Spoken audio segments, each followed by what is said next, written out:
नमस्ते। यिनै विषयहरूका साथ आँखी जालमा हार्दिक स्वागत। धैर्य र लगनशीलताका साथ मेहनत गरेमा माटोमा सुन फलाउन सकिन्छ। यसका एक उदाहरण हुन् पवन सत्याल। सत्यालले मौरी पालनबाट राम्रो आम्दानी गरिरहेका छन्।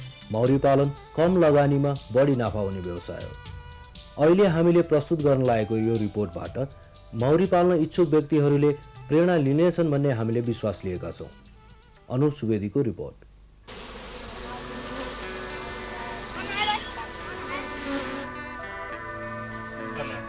मह परम्परागत रूपमा पूजा गर्न, औषधिका लागि र खान प्रयोग हुँदै आएको छ।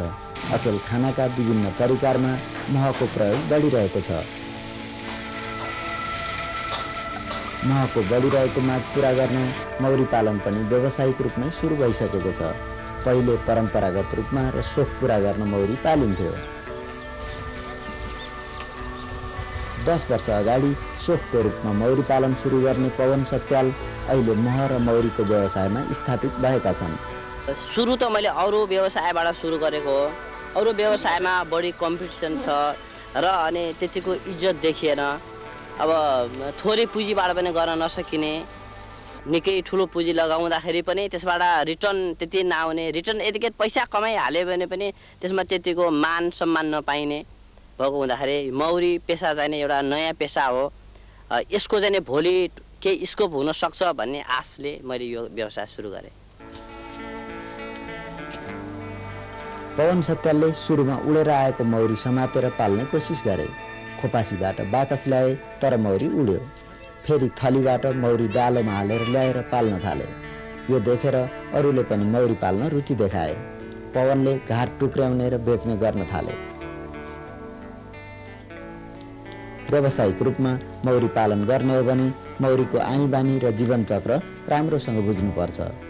मौरी एउटा सूक्ष्म जीव हो। यसमा अलि उसको साइकोलोजी बुझिएन भने यो व्यवसाय गर्न निकै नै कठिन पर्छ। सानोभन्दा सानो गल्तीले पनि पुरा कोलोनीहरू नै स्वाहा भएर जान्छ। अलिकति बढी तातो हुनु हुँदैन मौरीमा, अलिकति बढी चिसो हुनु हुँदैन। एकदमै सन्तुलित अवस्थामा उसको टेम्परेचर हुनुपर्छ। त्यसलाई मेन्टेन गर्नको लागि एउटै ठाउँबाट सम्भव छैन। यसलाई चाहिँ हामी चाहिँ टेम्परेचर हेरिकन समयअनुसार फुल अनुसार यसलाई मौरीलाई चाहिँ डुलाइरहनुपर्छ, ठाउँ ठाउँमा डुलाइरहनुपर्छ, तब मात्र सफल हुन्छ। रानी मौरीको विशेष गन्धका कारण मौरीहरू रानी मौरीको वरिपरि झुम्बिन्छन् र एउटा मौरीको घार बन्छ। रानी मौरीको अर्को काम भनेको चाकामा फुल पार्नु हो।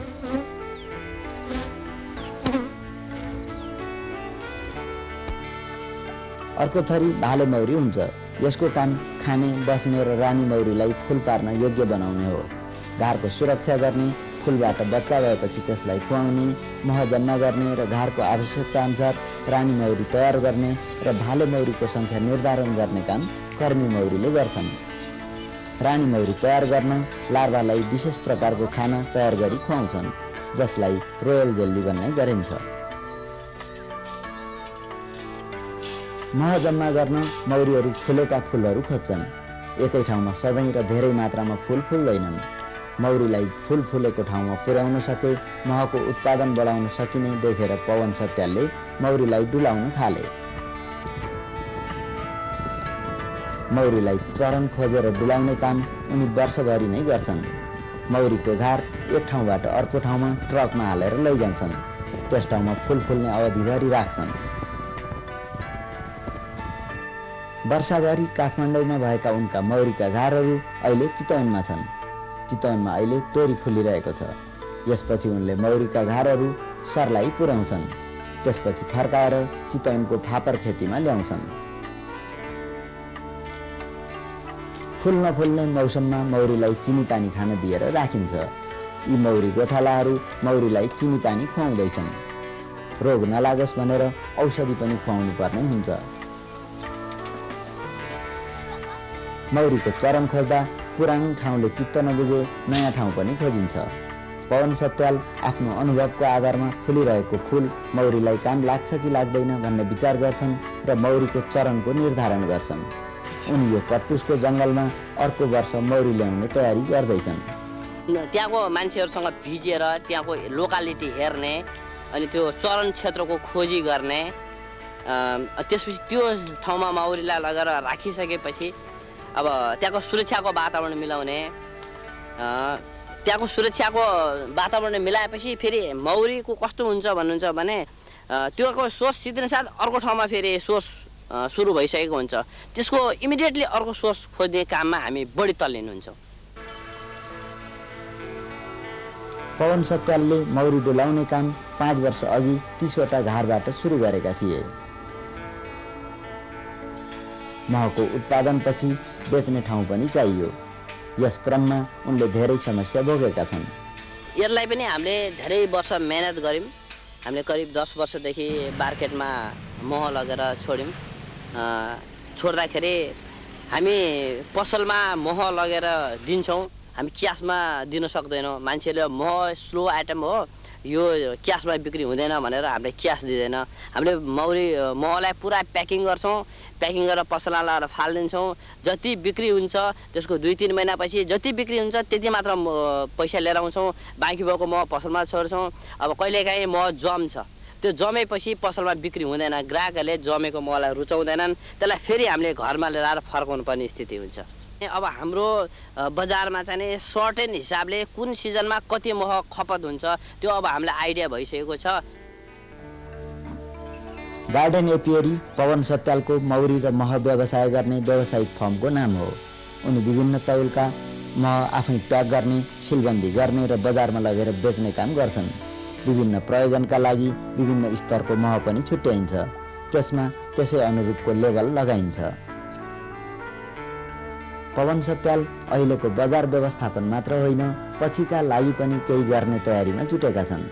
महको लागि चाहिँ विभिन्न गुणस्तरको महहरूको उत्पादन गर्ने, त्यसपछि मौरीसँग सम्बन्धित अरू सामानहरू जस्तै अब भोलि मैनको उत्पादन, मैनबाट चाहिँ विभिन्न किसिमको क्रिमहरू बन्छ, त्यसको उत्पादन गर्ने लक्ष्य राखिरहेको छु मैले।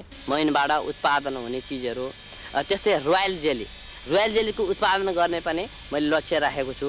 यो रोयल जेली चाहिँ खाद्यमा अत्यन्त महँगो र महत्त्वपूर्ण खाद्य वस्तु मानिन्छ रोयल जेली। 10 वर्षको अवधिमा 2 घार मौरीबाट सुरु गरेर 100 घारभन्दा बढी मौरी र धेरै मह उत्पादन गर्ने पवन सत्यालको सफलताले कम लागतमा आफ्नै नयाँ व्यवसाय गरी आय आर्जन गर्न र व्यवसायी बन्न खोज्नेहरूलाई ठुलो प्रोत्साहन मिल्न सक्छ।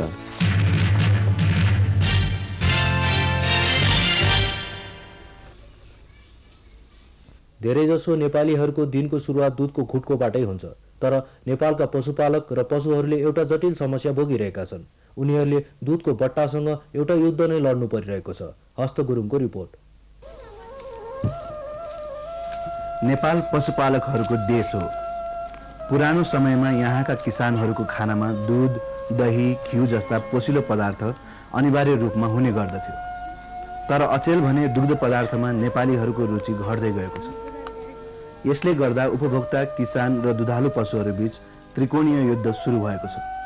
पहिलाको जुन उत्साह लिएर चाहिँ कृषकहरू चाहिँ अगाडि दुध व्यवसायमा अगाडि बढ्ने आशा लिएर जुन भइरहेका थिए, त्यो दुधको मूल्य र दुध बजारको चाहिँ यो दुध बन्दको कारणले गर्दा कृषकमा अलिकति नैराश्यता उत्पन्न भएको छ। किन भन्दा यो दुध बन्द हुन्छ, जस्तो 20-25 लिटर दुध उत्पादन, 30 लिटर दुध उत्पादन गर्ने, त्यो दुध के गर्ने? आखिर गाईलाई दाना पानी खुवाउनै पर्छ। त्यसले गर्दाखेरि दुधमा अलिकति त्यो दुधको मूल्य एकातिर दुध बन्द हुने, अर्कोतिर दुधको भाउ कमको कारणले गर्दाखेरि अलिकति कृषकमा नैराश्यता उत्पन्न भएको छ। यो युद्ध सुरु भएको झन्डै 3 दशक जति भयो। बितेको 3 दशकमा नेपालमा विभिन्न किसिमका आयात गरिएका खाद्य सामग्रीहरू दुर्गम क्षेत्रका उपभोक्ताहरूसम्म पुग्न सफल भए। वनस्पति दूध, घिउ, चीज, दही तथा अन्य बेबी फुडहरू नेपालका कुना कन्दरामा समेत छ्यापछ्याप्ती पाइन थालेपछि उपभोक्ताहरू त्यसतर्फ आकर्षित भए। उपभोक्ताहरूले औद्योगिक उत्पादनमा पैसा खर्च गर्न थालेपछि किसानहरूले घरेलु उत्पादन बेच्ने बजार गुमाए। अनि उनीहरूलाई पशुपालन बेहोर्नै नसकिने गरी महँगो पर्न थाल्यो। जङ्गलको कटौती, दाना पानीको उड्नदो मूल्य, औषधि र स्याहार सुसारको खर्च जुटाउन गाह्रो पर्यो। परिणामतः किसानहरूले पशुपालनमा व्यापक कटौती गर्न सुरु गरे। नेपालका दुधालु पशुहरू अहिले सङ्कटमा छन्। यी पशुहरूले आजभोलि शीत युद्ध लडिरहेका छन्। यिनीहरू उचित स्याहार नपाएर रोग व्याधिसँग पनि युद्ध गर्दैछन् र सँगसँगै सन्तान वृद्धि र पेट पाल्न पनि सङ्घर्ष गर्दैछन्। गाईहरू पाल्ने विज्ञानको बाछीहरू निकाल्ने जुन उद्देश्य हामीले ल्यायौँ नि त्यो उद्देश्य अनुसारको हामीले अनुभव गर्न पाएका छैनौँ। किन भन्दा दुधको वृद्धि भाउ छैन, दानाको भाउ बढिराखेको छ दिन दुधको भाउ छैन। त्यो हामीले जुन ताके अनुसारले हामीले हेर्नुहोस् है, मूल्य अब हेर्दाखेरि भैँसको दाम 18,000 छ, 19,000, 20,000, 25,000 छ। दुध लिएर आउँदाखेरि कति त वृद्धि छ। तर नेपालमा शाकाहारी र परम्परावादी उपभोक्ताहरूको जमात अझै पनि बलियो स्थितिमा छ। औद्योगिक उत्पादनको प्रचार सामग्रीमा मेसिनद्वारा प्रशोधन नगरिएको दुग्ध पदार्थमा अनेक थरी कीटाणु वा जीवाणु हुन्छन् र त्यस्तो पदार्थ प्रयोग गरेमा नाना किसिमका रोग लाग्छन् भन्ने डर फैलाइए तापनि केही उपभोक्ताहरू यस्तो प्रचारलाई व्यापारिक चाल भन्छन्। अर्कोतिर परम्परागत किसानहरूले रासायनिक मल प्रयोग गरेर ठुलो नोक्सानी बेहोर्न परेको महसुस गर्दैछन्। रासायनिक मलमा वर्षेनी बढिरहेको खर्च, बढी लगानी र परिश्रम गर्दा पनि उत्पादनमा कमी आउन थालेपछि उनीहरूले फेरि आफ्ना पशुहरूलाई बढाउन थालेका छन्। अब आफ्नो पेसा के गर्ने, दैनिक पेसा किसानी केही त गर्नु पऱ्यो नि होइन। त्यस उद्देश्यले गर्दाखेरि गाई पाल्ने, अब यता मोलको किसानलाई मोल चाहियो, दुध भयो बच्चाहरूले खान पायो, 2-4 पैसा हामीले त्यहाँदेखि कहाँबाट लिन्छ त, दुध बेच्यौँ भने 2-4 पैसाको हाम्रो सुरत पनि आयो होइन। परम्परागत शाकाहारी उपभोक्ता र रासायनिक मलबाट हन्डर खाएका किसानहरूको कारणले गर्दा दुधालु पशुहरू उन्मूलन हुनबाट बचेका छन्। पशुहरू भएपछि खेतीको लागि प्राङ्गारिक मल त हुने नै भयो, दुधको कमी पनि भएन। हो, नेपालमा दुधको कमी अझै पनि छैन। पशु विशेषज्ञहरू भन्छन् नेपालमा दुग्ध उत्पादन आवश्यकता भन्दा बढी नै छ, किनकि यहाँ हप्ताको एक दिन त मिल्क हलिडे नै हुन्छ। अर्थात् दुग्ध व्यवसायीहरूले हप्ताको एक दिन दुधको बजार पाउँदैनन्। यस्तो स्थिति ल्याउनमा डिब्बा बन्द दुध जिम्मेवार छ। अहिले चाहिँ तत्कालै चितवनमा चाहिँ 20,000 परिवारहरू दुध व्यवसायमा लागेका छन् र अहिले पनि हामीले 40,000बाट लिएर यो ट्रेन चाहिँ 70-80,000 लिटर दुध पुगिरहेछ। र चितवनको जुन दुध उत्पादन छ, दुध विकास संस्थानको अवस्थालाई हेर्दाखेरि दुध विकास संस्थानले आफ्नो क्षमतालाई अहिले कति वर्षदेखि बढाइरहेको छैन। र जब दुध उत्पादन प्रशस्त हुन्छ, दुध विकास संस्थानले आफ्नो क्षमताले धाउन नसकेर मिल्क हल्डी गर्छ चितवनमा अथवा अन्य अधिराज्यको सबै ठाउँमा गर्छ भने अर्कोतर्फ फेरि ड्राई सिजनमा दुध नपिएर विदेशबाट पाउडर पनि झिकाइराखेको छ। एकातर्फ किसानसित दुध किन्न सक्दैन, अर्कोतर्फ फेरि विदेशबाट चाहिँ पाउडर झिकाउँछ। अहिले चितवनका किसानहरू आफ्ना दुधालु पशुहरूसँग मिलेर मिल्क हलिडेको विरोधमा लड्दैछन्, अर्थात् दुधको युद्ध गर्दैछन्। यो युद्ध लड्नको निमित्त उनीहरूले दुध व्यवसायी किसानहरूको एउटा सहकारी संस्था गठन गरेका छन्। जुन डायरी हामीले यहाँ गठन गरियो नि त्यसले गर्दा बहुत उपलब्ध गरिएको छ। किन भन्दाखेरि आज हामी दुध लिएर जान्छौँ, राम्रो शुद्ध दुध लिएर बाजे भोलि पैसा लिन आउनुहोस्, भोलि पैसा त्यो भिजा दुध त सर्लकै पानी दिनुभएको थियो भनिदिन्छ, बजारले बुझ्दैन। यहाँ त आनन्दले दिन पाइएको छ, ढुक्क किसानलाई राम्रो छ। 2 पैसा कमी भए पनि किसानलाई ल्यायो, 50 लिटर भए पनि लिएको छ, 10 लिटर भए पनि लिएको छ, किसानलाई धेरै राम्रो छ। यो सहकारी संस्था 4 तरिकाले युद्ध लड्दैछ। तीमध्ये पहिलो किसानहरूको पशुधन संरक्षणका निम्ति निजी स्तरमा दुध खरिद गर्ने केन्द्र खोल्नु। दोस्रो, दुध उत्पादकहरूको संरक्षणका निमित्त हरेक दिन दुध किनिदिनु। तेस्रो, मिल्क हलिडेको कारण उत्पन्न घाटा कम गर्न किसानहरूको आन्दोलन चलाउनु। चौथो र अन्तिम लडाइँ चाहिँ सरकारी नीतिसँग छ। उनीहरूले सरकारसँग मादक पदार्थको खपत घटाउने र दुग्ध पदार्थको बजार बढाउने खालको नीति बनाउन व्यापक दबाब दिइरहेका छन्। जति यो किसान उत्साह भएर उत्पादन गरेका छन् त्यसमा साइड सपोर्ट कसैले अलिकति मात्र दियो भने यहाँ धेरै दुध उत्पादन हुन्छ। चितवनका दुग्ध व्यवसायीहरूले 1/4 युद्ध जितिसकेका छन्, तर सफलता अझै टाढा छ। दुध व्यवसायीहरूतर्फ सरकारको दृष्टिकोण सकारात्मक हुने बित्तिकै किसानहरूले प्रगतिको युद्ध जित्छन्। यहाँ सरकारले विदेशबाट ल्याएको मोललाई अनुदान दिन चाहिँ तयार छ, किसानले उत्पादन गरेको दुधलाई अनुदान दिँदैन। यो दुधलाई अनुदान दियो भने भोलि गएर यहाँ मोलको समस्या समाधान हुन्छ। वातावरण तरकारीहरू चाहिँ रासायनिक मोल नहालिकन त्यो किसानले आफैले उत्पादन गरेकोबाट लगायत खेती उत्पादन गरेको तरकारीबाट चाहिँ राष्ट्रलाई चाहिँ धेरै वातावरण चाहिँ राम्रो हुन्छ जस्तो हामीलाई लाग्छ। चितवनका किसानहरूले यो युद्ध जितेपछि इलाम, सिन्धुपाल्चोक, काभ्रे, मकवानपुर, धादिङ, तनहुँ, गोर्खा र स्याङ्जाका पशुपालकहरूको आर्थिक स्थितिमा ठुलो परिवर्तन आउनेछ र नेपालले दुग्ध पदार्थको व्यवसायमा चाहे जस्तो सफलता पाउन सक्नेछ।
सहरमा बाल अधिकार र अनिवार्य शिक्षाको नारा दिनेहरूलाई गाउँका केटाकेटीहरूको अवस्था थाहा छैन होला। बाराका धेरै केटाकेटीहरूको बालपन बिडी बनाउँदैमा सकिन्छ। सुशील मैनालीको रिपोर्ट।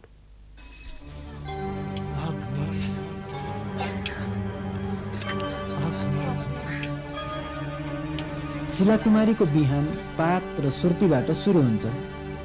उनी दिनभर बिडी बनाएर बस्छिन्। शिलाकुमारी मात्र होइन, बारा जिल्लाको गञ्जा भवानीपुर र दहियार गाउँका अधिकांश केटाकेटीहरूको धेरैजसो समय बिडी बनाउनमा नै बित्छ। कलैया नगरपालिकाबाट झन्डै 40 मिनेट टाँगामा हिँडेपछि यी गाउँमा पुग्न सकिन्छ। यहाँका युवकहरू खेलेर समय बिताउँछन्। केटाकेटीलाई पढाउने चलन छैन। बालिकाहरू अरूसँग कुरा गर्न मान्दैन। उनीहरू दैनिक 300-400 सम्म बिडी बनाउँछन्। 1000 बिडी बनाएपछि 30 रुपैयाँ पाइन्छ। 12 मा दैनिक 100 बोरा जति बिडी बन्छ। बिडी बनाए बापत कम दाम दिएको कुरा त्यहाँका साहुहरू स्वीकार्छन्। अब यहाँ मजदुराको के माने कमी छ कि एकदम कम रेटमा चाहिँ मजदुरी छ। यसै कारणले मजदुरा पनि अर्को काम गरिरहेको छ, बिडी बनिरहेको छैन। तर उनीहरू आफूले फाइदा नलिएको बताउँछन्। अब यसमा के कसको फाइदा छ? कर्मचारीको। के कारणले? कर्मचारीले चाहिँ सरकारले चाहिँ त्यसमा टेस्ट अन्त सुकुल बिक्री गर्नलाई दिएको छ। अब कम्पनीवालाले चाहिँ घुस दिएर कर्मचारी चाहिँ अति नै घुसखोरी त्यसमा गरिरहेको छ। अब सरकारको घरमा त्यो त गइरहेको छैन। अब कर्मचारीको फाइदा छ, कर्मचारीको मात्रै फाइदा छ त्यसमा। त्यो कम्पनीवालाको पनि चाहिँ फाइदा छैन र सरकारको पनि त्यसमा फाइदा छैन। तर 12 मा भने भारतीय बिडी बिक्री हुने गर्दछ। यहाँ मेन कुरो के छ भने इन्डियाको बिडी त्यसको भन्सार पनि छैन हैन। अनि त्यो इन्डियन बिडी बन्द भयो भने हाम्रो मतलब मजदुराहरूको चाहिँ मजदुरी पनि बढ्ने थियो। यो इन्डियन बिडी आउने गर्न मतलब महिनाको तपाईँको मतलब यहाँ 12 जिल्लामा 1516 बोरा जति बिक्री हुने गर्छ। गाउँलेहरू बिडी बनाउन चाहिने सबै सामान साहुबाट लिन्छन्। तर बनिसकेको बिडी कहाँ र कसरी बिक्छ उनीहरूलाई थाहा छैन। जितना सामान सूता 3500 के सब देवलो। रुपया सूता पाता सब उनके से लेवे बा। हम ये खाली बना के ना देवे बा। वो अपन बेच और सब माटी में हला दे। केटाकेटीहरू दिनभरि बनाएको बिडी बेलुका साहुलाई जिम्मा लगाउँछन्।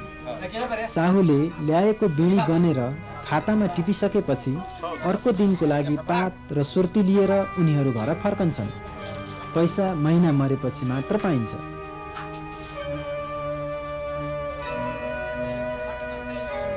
सुर्तीको प्रयोगले स्वास्थ्यलाई असर गरिरहेको हुन्छ। अझ सधैँभरि सुर्तीसँग दिन बिताउने केटाकेटीको स्वास्थ्यलाई त यसले झनै असर पुर्याउँछ नै। तर यिनीहरूको बारेमा सोचिदिने कसले? यसरी दिनरात सुर्ती र पात लिएर बिडी बनाउन बस्नेहरूका लागि बाल अधिकारको कुरा त टाढै रहनेछ। उनीहरू प्राथमिक स्तरको शिक्षा पाउनबाट समेत वञ्चित छन्।